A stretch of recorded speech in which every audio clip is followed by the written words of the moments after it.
창세기 37장 3절에서 4절의 말씀을 찾아서 함께 봉독하도록 하겠습니다.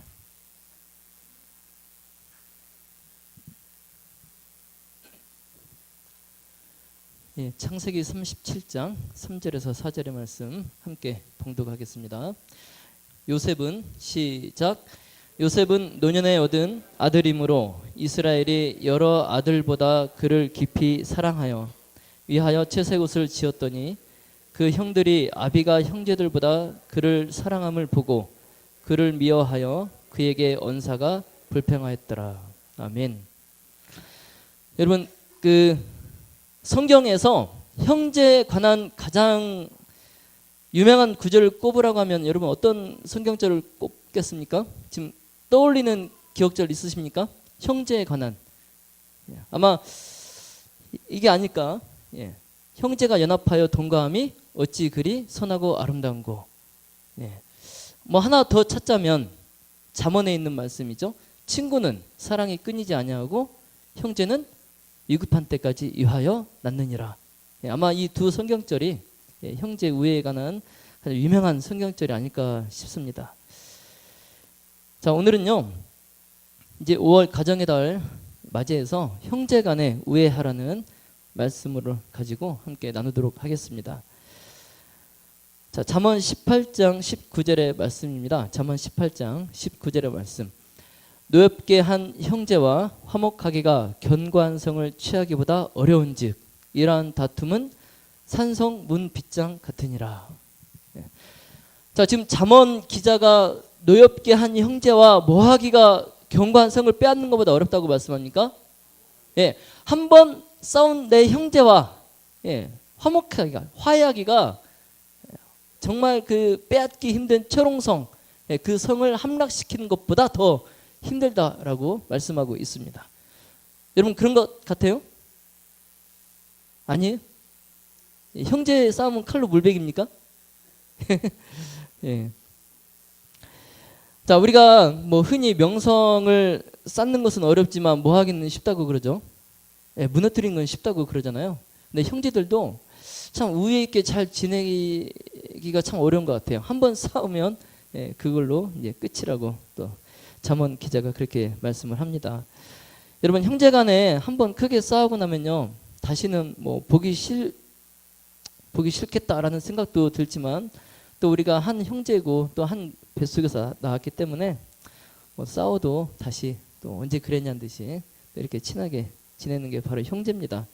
근데 그 화요일 저녁에요, 이번 주 화요일 저녁이었어요. 저희 우영이하고 호영이가 싸웠습니다. 뭐 때문에 싸웠을까요? 8살, 6살인데 뭐 때문에 싸웠을까요? 8살, 6살답게 돈 때문에 싸웠습니다. 그 할머니가 화요일 날 오셔가지고, 외할머니가 오셔가지고 어린이날에 맛있는 거 사 먹으라고 10,000원을 주셨어요. 서로 우영이도 10,000원 주시고 호영이도 10,000원 주시고. 올바른 처사죠. 10,000원, 5,000원 주면 더 싸웠을 텐데 똑같이 10,000원씩 줬는데 왜 싸웠냐면 좀 저희 집에 저금통이 저기 2개가 있거든요.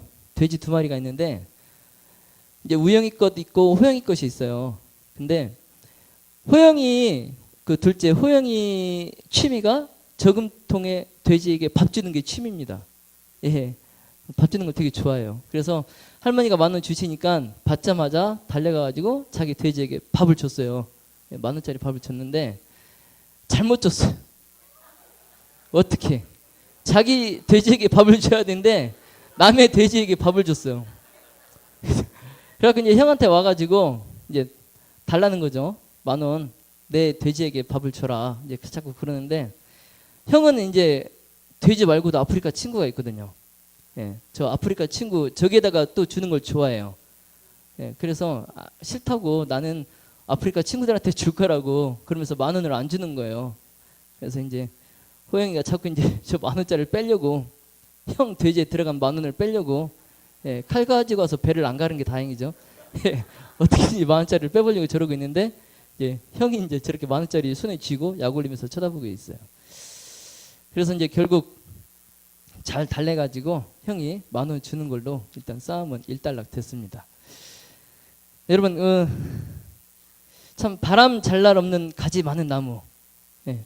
참 이 나무가 잔잔하고 싶지만 가지가 많기 때문에 뭘 더 많이 받습니까? 바람을 많이 맞죠. 그러니까 잔잔할 날이 없는 거예요. 그런데 자식이 많은 부모는 어떨까요? 자식이 많은 부모도 잔잔할 날이 없겠죠. 그렇죠?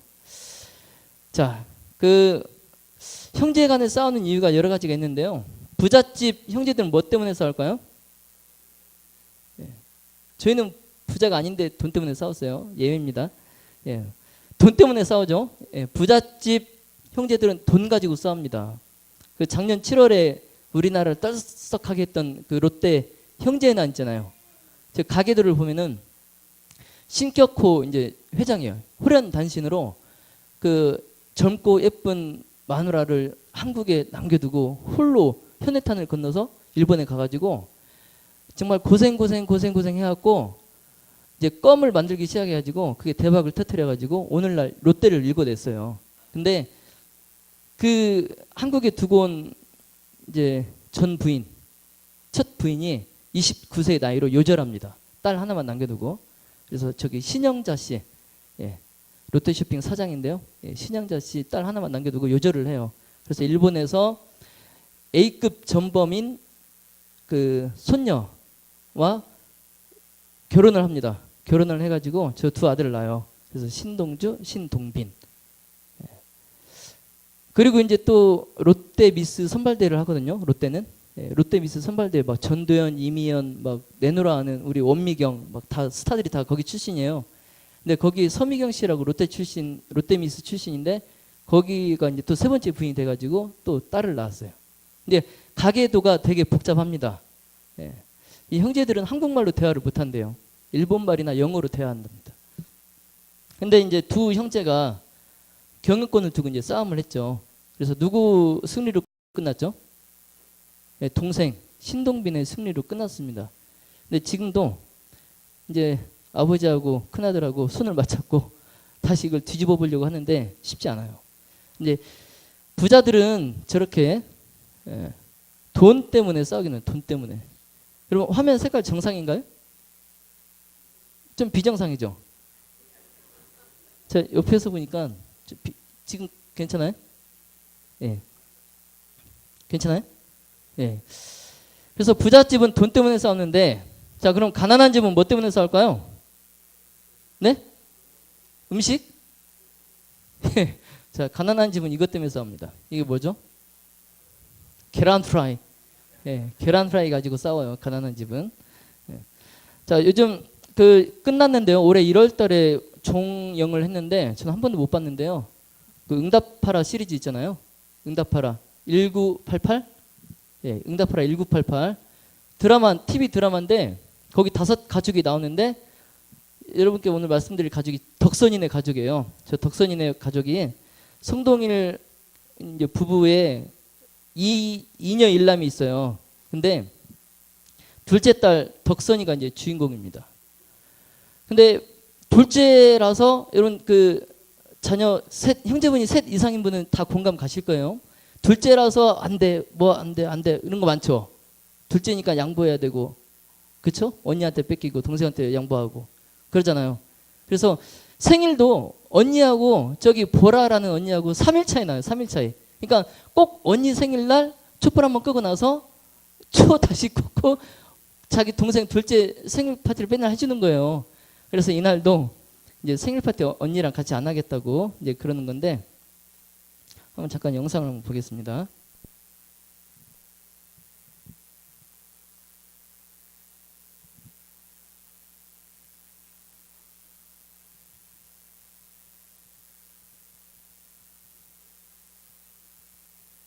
뭐요? 나 얘기했다. 이번엔 절대 생일 같이 안 한다고. 진짜야? 야! 언니 얘기하잖아. 영상도 안 나오네요. 소리만 나오고. 웃겨? 몰라. 예? 진짜 뭐? 다시 말해봐. 뭐? 진짜 보라야 그만해라. 쟤가 진짜 다 빠지겠다. 야! 제가 좀 하루만 가도 조용히 살자! 인성동이네! 조용히 밥 먹다 말고 언니랑 생일 같이 안 한다고 하니까 이제 언니가 머리끄댕이 잡고 싸우는 거예요. 둘째가 하소연합니다. 하소연. 얼마나 좋아하는데 맨날 나만 공짜만 주고 나도 공짜만 싫어하거든. 언니하고 동생만 계란 후라이 해주고 맨날 둘째는 콩자반 주는 거야. 그러니까 자기도 계란 후라이 좋아한다고 그러는 거예요. 아저씨가 나 먹으라고 준 건데 닭다리는 언니와 노을이한테만 주고 나만 나에게 주고 나도 닭다리 먹을 줄 알거든. 덕순아, 왜 나만 덕선이야? 예, 왜 나만 덕선이야? 마지막에 그 졸규 이게 우리나라 덕선이들이 다 울었대요. 이거 보고. 예, 왜 나만 덕선이야? 그러니까 계란 후라이도 언니하고 막내 동생만 해주고 자기는 그냥 콩자반 주는 거예요. 계란이 2개밖에 없어가지고. 근데 자기 괜찮다고 이제 그러고 넘어갔는데 이제 그게 쌓인 거야. 나중에는 자기도 계란 후라이 좋아하거든. 막 이러면서 엄마한테 이제 아빠한테 막 방금처럼 얘기하는 건데 참 가난한 집은 하여튼 계란 후라이 하나 때문에 싸웁니다. 예. 자, 근데 오늘 이제 우리가 요셉인의 이야기를 또 한번 봐야 돼요.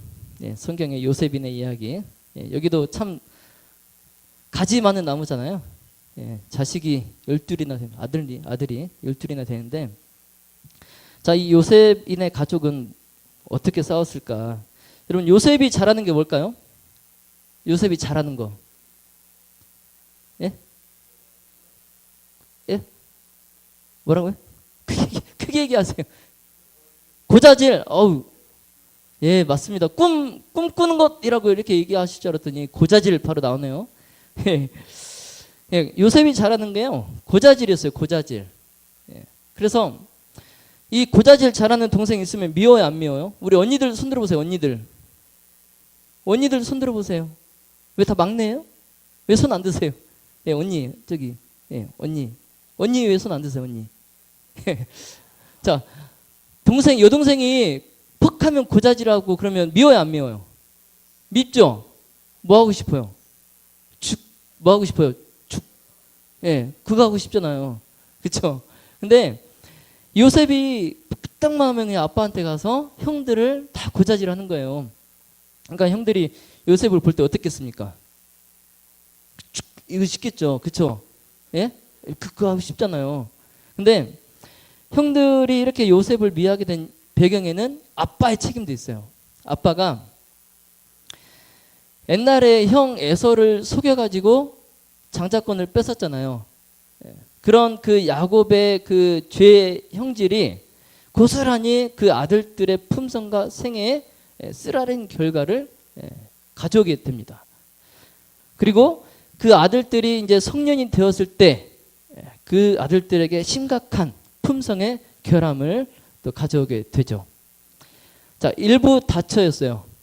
야곱에게는 한 사람의 부인만 있는 것이 아니라 여러 명의 부인이 있었는데 그 일부 다처의 나쁜 결과가 야곱의 가족들 중에 나타났는데 이 어머니들의 질투가 이 가족 관계를 고통스럽게 만들었고 이제 아이들은 툭하면 서로 싸우고 그리고 뭐라고만 하면은 막 참지 못하고 성질을 막 부리면서 그렇게 이제 자라 나왔어요. 그러니까 이제 그 아버지 야곱의 생애는 어떻겠습니까?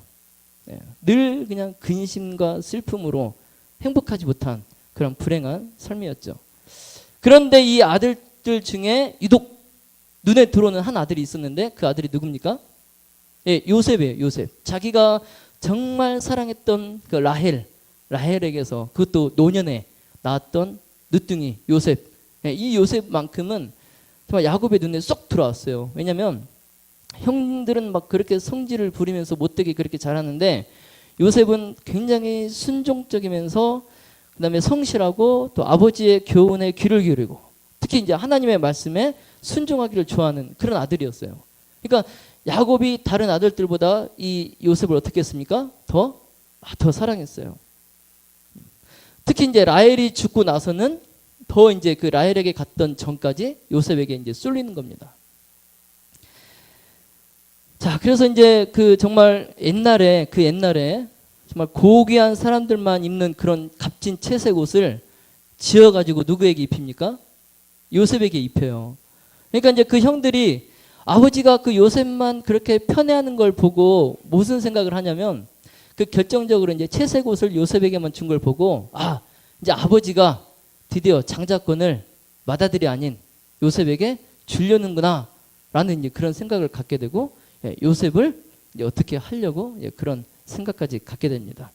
이제 화이트 부인께서 이제 이렇게 말씀을 하세요.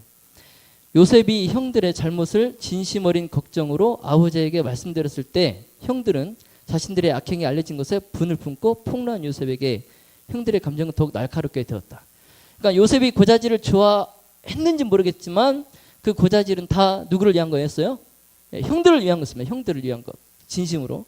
그런데 형들은 이제 그것에 굉장히 싫었고 그럴 때마다 더욱 감정이 날카롭게 되었는데 요셉이 형제들 앞에 섰을 때 그의 아름다운 용모는 주의 영의 인재로 말미암아 환하게 빛났으므로 그들은 요셉을 찬탄하지 않을 수 없었습니다.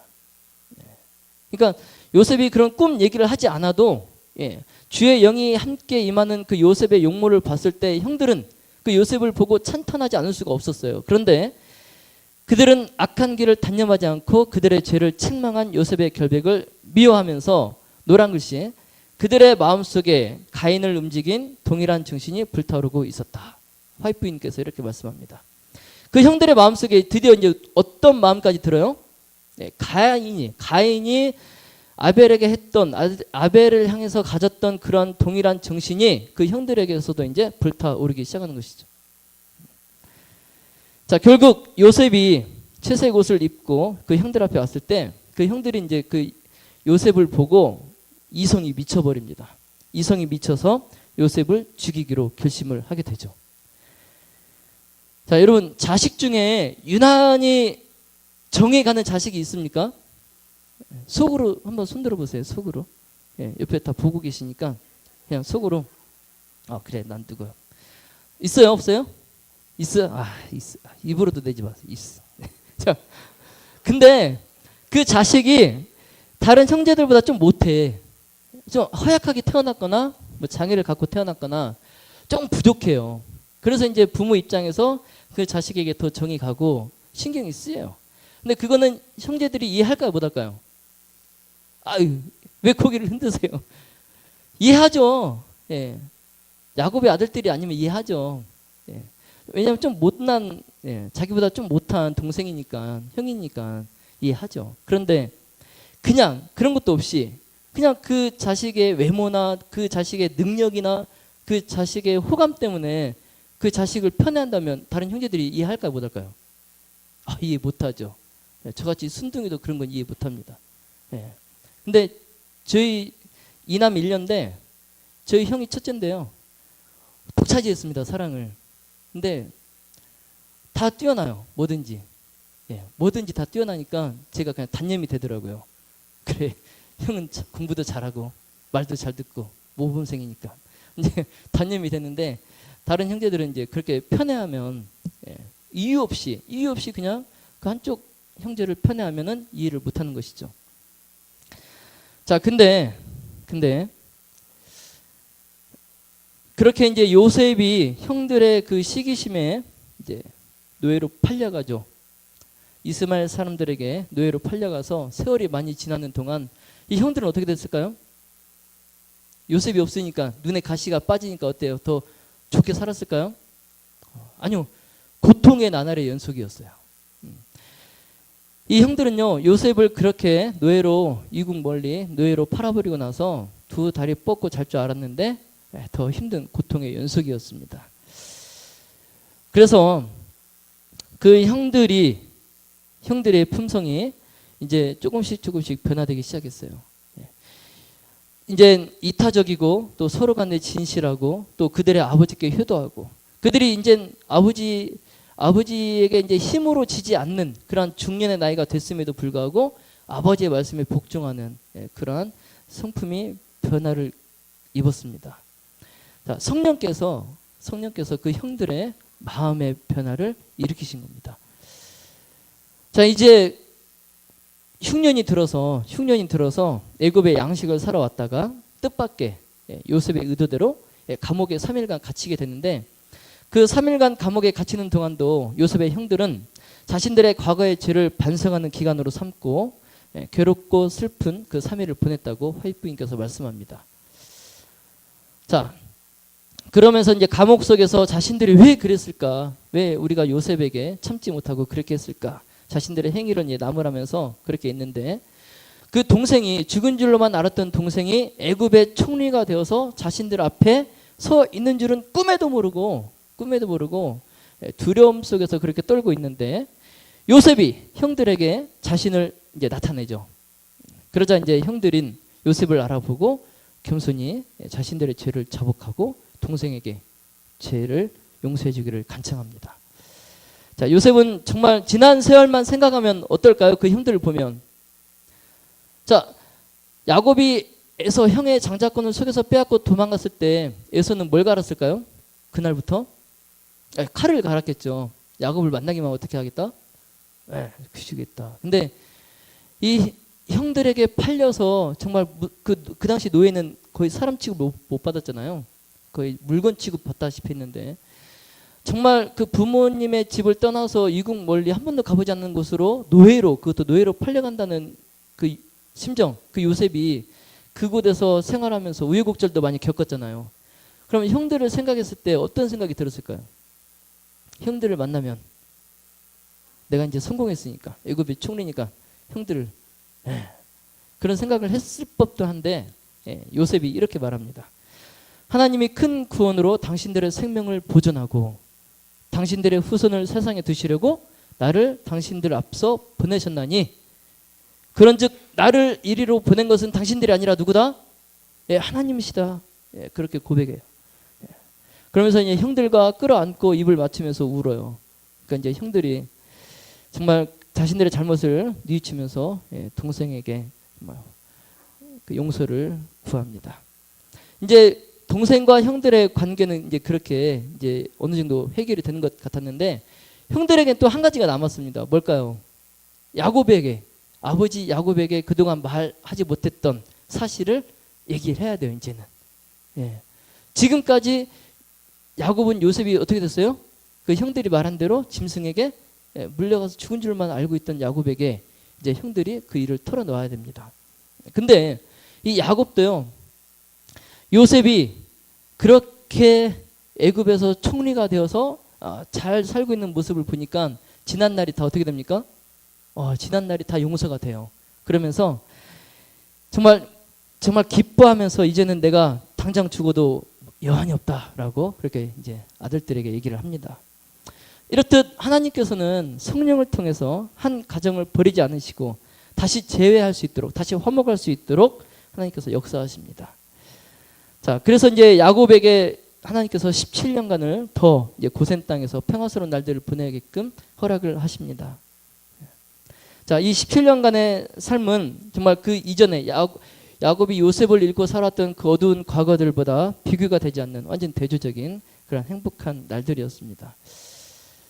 자, 요셉이 그 두려워 떨고 있는 형들에게 한 얘기가 있어요. 뭐냐면 내가 하나님을 대신하리까 라는 얘기입니다. 자, 시기심에 사로잡혀서 자신을 해하려고 했던 형들을 용서해 주는 요셉. 이 요셉의 말을 통해서 오늘날 우리가 형제들에게 어떻게 대하고 그들을 바라봐야 할지 참 깨닫게 해줍니다.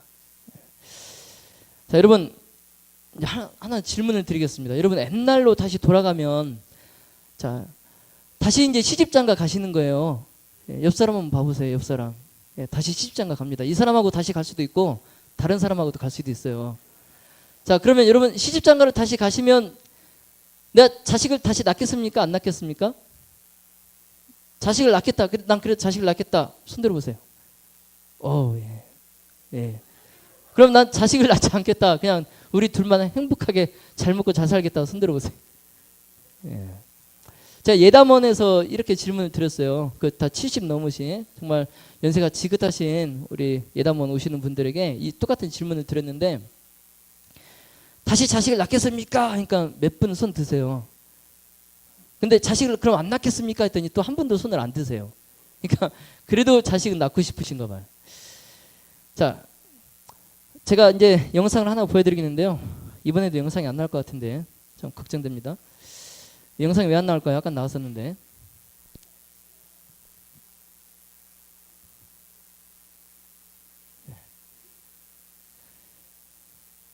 예, 불길한 예감은 빗게 가질 않아요. 예, 어쩌면 이렇게 딱 들어맞는지. 자, 제가 그냥 말로 말씀으로 드리겠습니다. 1995년 10월에요. 강에서 한 낚시꾼이 할머니 이렇게 시신을 발견을 해요. 근데 이제 강가에 이제 투신에서 강에 뛰어든 이제 할머니 시신이었는데 이제 그 강가에 가방이 있었는데 가방에 편지 한 장이 있어요. 근데 그 편지가 72, 72 대신 할머니가 한자 한자 꼭꼭 눌러서 쓴 편지였어요. 유서가 되겠죠. 근데 그 편지 내용이 뭐냐면 8년 전에 돈 벌겠다고 리비아로 떠난 그 아들을 생각하면서 이제 그 편지를 썼는데 돈 벌어 오겠다는 그 아들이 간지 한 달, 두 달, 뭐 1년, 2년, 3년, 4년, 5년, 8년이 되도록 연락 한 번 없어요. 전화 한 통 없고 편지 한 통 없어요. 그러니까 참 이 할머니가 그 하나밖에 없는 아들인데 그 아들을 못 잊어서 그리운 마음에 아들이 없는 삶은 의미 없다 생각하시고 강에 뛰어드신 거예요. 유서 한 장 남겨놓고. 근데 더 안타까운 사실은 그 아들이 29세의 나이로 리비아로 돈 벌러 갔는데 2달 만에 풍토병에 걸려가지고 죽습니다. 그러니까 그 친척들은 할머니가 충격을 받으시고 건강을 잃으실까봐 이제 걱정돼서 어떤 여자랑 결혼을 해서 미국에서 지금 잘 살고 있다라고 말을 한 거예요. 근데 이제 할머니는 그렇게만 믿고 있다가 아들을 보고 싶은 마음에 그렇게 이제 자살을 하신 거죠. 자, 여러분 그 불경에 이런 말씀이 있습니다. 내 목숨이 있는 동안은 자식의 몸을 대신하기 바라고 죽은 뒤에는 자식의 몸을 지키기 바란다. 이 대한민국의 모든 어머니 아버지들은요 정말 자신의 목숨이 붙어있는 동안 그동안은 정말 자신이 아니라 자식의 몸을 대신하기 바라는 그런 마음으로 사십니다. 그렇죠? 자식이 아프면 내가 대신 아파주길 바라죠. 그런데 그것도 모자라서 죽은 뒤에는 자식의 몸을 지키기 바라는 게 또 부모의 마음이라고 불경에서 얘기합니다. 참 이 할머니는 어쩌면 죽어서라도 그 자식을 지켜주기 위해서 이제 그렇게 물속으로 이렇게 들어가실 걸 수도 있겠죠. 자, 여러분 우리가 참 효자 집안에 효자가 있으면 참 대대로 효자만 있으면 좋겠죠. 근데 자, 이 퀴즈를 드리겠습니다. 네모에 들어갈 말이 뭘까요? 맞추실 분 있으실까요? 계실까요? 예, 효자. 예, 효자 끝에 불효 나고 불효 끝에 효자 난다. 그러니까 대대로 집안에 효자만 나는 것이 아니라 가끔 불효자도 나는 것입니다. 그리고 불효자가 나는 것이 아니라 불효자가 나면 또 누가 납니까? 예, 효자가 나온다는 그런 속담입니다. 속담. 자, 고빙 등리는 왕상지어라. 얼음을 깨서 잉어를 얻으면 왕상의 효도이니라 라는 말씀인데요. 옛날 중국 한나라 때 이 왕상이라는 사람이 살았는데 병을 앓고 계시는 어머니를 위해서 그 겨울에 잉어를 잡아서 보신시켜 드리려고 강가에 나갔는데 얼음이 두껍게 얼은 거예요. 그래서 그 얼음을 깨려고 자기 옷을 벗어서 자기 체온으로 그 얼음장을 녹여서 두들겨서 깨가지고 잉어를 잡아서 어머니께 드렸다는 그런 내용입니다. 고빙 등리는 왕상 지어라. 자, 요즘 시대에 참 효자가 더 많아야 되는데 들리는 소식은 효자 소식보다는 불효의 소식이 더 많이 들리는 그런 참 서글픈 시대입니다. 자, 그런데 성경에서 형제들의 가장 큰 비극은 누구일까요? 가인과 아벨이겠죠. 예. 정말 하나님의 말씀대로 쫓아서 살지 않게 되면 어떻게 되는지 그 형제의 비극을 통해서 우리에게 교훈을 주는데, 이 가인이 그 시기심에 자기의 질투심을 이기지 못하고 동생 아벨을 죽이게 됩니다. 예수님은 그 아버지의 뜻대로 행하는 자가 내 형제라고 말씀하십니다. 우리가 한 부모에서 나고 자라서 부모의 뜻에 순종하면서 형제 간에 우애하면 부모가 그 이상 바라는 것이 더 있을까요, 없을까요? 그 이상 더 바라는 것은 없겠죠. 자, 시대의 소망의 화이프님께서 이렇게 말씀합니다. 구주께서는 이보다 한층 더 강조해서 말씀하셨다. 예물을 제단에 드리다가 거기서 내 형제에게 원망 들을 만한 일이 있는 줄 생각나거든 예물을 제단 앞에 두고 먼저 가서 형제와 화목하고 그 후에 와서 예물을 드리라. 많은 사람들이 저희와 형제들 사이에 화해해야 할 불행한 알력을 그대로 지닌 채 종교적인 봉사에는 열심을 낸다.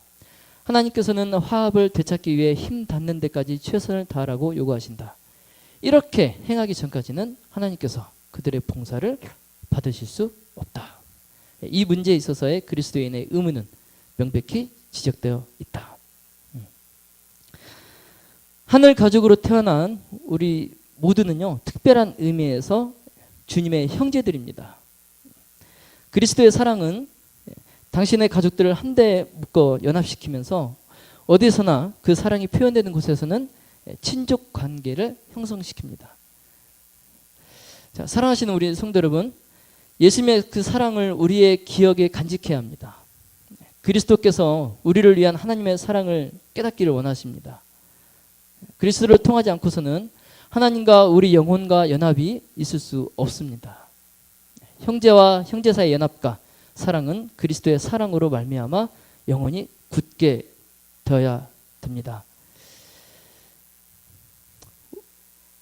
우리는 그리스도께서 사랑하신 것처럼 서로 사랑하라는 그런 분부를 받았습니다. 그리스도께서는 우리를 구속하시기 위해서 당신의 생명을 버리시기까지 당신의 그 사랑을 나타내셨습니다. 사랑의 제자 요한은 우리가 형제를 위해서는 우리의 생명을 기꺼이 희생해야 된다고 말씀합니다. 저번에 한 번은 이제 우리 우영이랑 호영이랑 뭐 크게는 싸우지 않아요. 우영이가 절대 동생을 때리지 않습니다. 근데 이제 오히려 우영이가 이제 맞죠, 호영이한테. 호영이가 이제 형을 때리는 정도인데, 이제 제 집사람이 그 애들 둘 보고 우영아 동생하고 사이좋게 지내 이렇게 얘기를 했어요. 그랬더니 우영이가 뭐라고 하냐면 깜짝 놀랐어요. 우영이가 엄마 지금 유언하는 거야? 그러는 거예요. 우영이가 너무 TV를 많이 봤나? 뭐 그런 말을 하면 유언으로 알아듣더라고요. 그래갖고 뭐지, 재산을 정리해야 되나? 막 이런 생각을 했는데,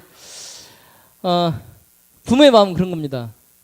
형제가 진짜 사이좋게 우애하면서 잘 지내기를 바라는 게 그게 부모의 바람이죠. 그 이상은 없습니다. 사랑하시는 우리 성도 여러분, 가정의 달 5월을 맞이해서 우리가 가족을 돌아보고 가족 간에 서로 사랑하고 우애하면서 그 하늘의 사랑을 서로 나누며 삶으로 하늘의 기쁨을 미리 맛보기를 주님의 이름으로 축원하며 말씀을 마치겠습니다.